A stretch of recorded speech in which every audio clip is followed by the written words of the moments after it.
হাদি সাহারার উষার বালুতে আবে জামজাম পানি, হাদি আজাদির হাসান হোসেন জান্নাতি ফুলদানি, হাদি ইতিহাস পাখি আবাবিল মুসার হাতের লাঠি, হাদি উমরের অর্ধ জাহান মোরানো শীতল পাটি, হাদি গোলাপের মাতাল গন্ধ খোলা পায়ের রাশেদার, হাদি উত্তাল সাগরে জোয়ার আল্লাহু আকবার।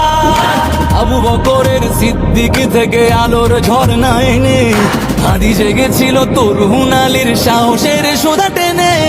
হাদি আধার পর্দা সরায় নতুন ভোরের রবি, হাদি জুলাইয়ের অগ্রনায়ক বিদ্রোহী